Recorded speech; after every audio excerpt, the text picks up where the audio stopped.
গত রাতে শহরটার ওপর দিয়ে বয়ে গেছে তীব্র ঝড়। সেই রাতের সেই ঝড় আরও দুটো মানুষ অনুভব করেছিল নিজেদের মধ্যে। নিজেদের কথার মধ্যে ভুল বোঝাবুঝি মেটাতে দুজনে চাইলেও অভিমানী মন সেটা করতে দিল না। দুজন দুদিকে পাশ ফিরে ঘুমোলো। সকাল হলো, সারা শহর কার্যত ঝড়ের দাপটে লণ্ডভণ্ড। বহু মানুষ হারিয়েছে, আর ওই চার দেওয়ালের মধ্যে দুটো মানুষ হারানোর ভয় পাচ্ছে, তাদের কাছের মানুষটাকে হারানোর ভয় পাচ্ছে। মান অভিমানের মধ্যে একজনের মুখ ফুটে আওয়াজ বেরোলো, চলো না একটু ঘুরে আসি, দেখে আসি শহরটার অবস্থা। নারী মনও সায় দিল তার প্রেমিকের আহ্বানে।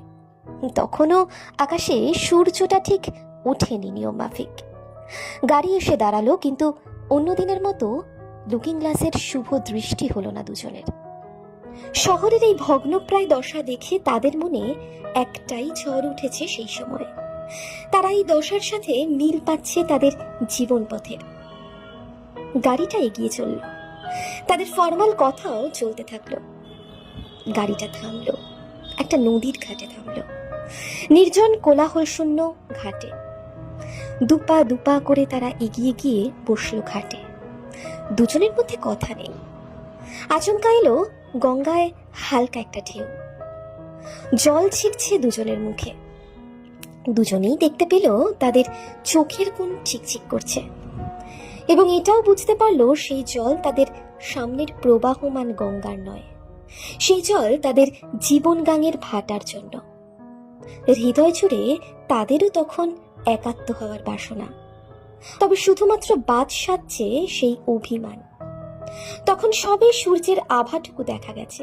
এদিকে দুজন দুজনকে আলিঙ্গনবদ্ধ করে ফেলল। প্রায় মুহূর্তের মধ্যেই দিনের প্রথম রোদ গঙ্গার জলের চিবুক স্পর্শ করে লাগলো প্রেমিকার চোখে। সেই প্রেমিক তখন চেয়েও পারল সেই রোদ আড়াল করতে। সেই রোদই ভাঙল তাদের অভিমান জলের ঢেউকে সাথে নিয়ে।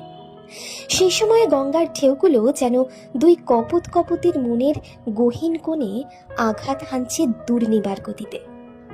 লাল টকটকে সূর্য তখন সম্পূর্ণভাবে উপস্থিত হয়েছে পূব আকাশে। ঘাটের আশেপাশে তখন লোক চলাচলও শুরু করেছে। ঢেউও প্রায় কমার দিকে। চারটি হাত পরস্পরের হাতে আলিঙ্গনবদ্ধ হয়ে মুহূর্তটাকে কাটাতে থাকলো। দুটো অভিমানী মন কোথাও একটা এক হয়ে গেল, সকালের প্রথম রোদ্দুর আর উজান গাঙের ঢেউকে সাক্ষী রেখে।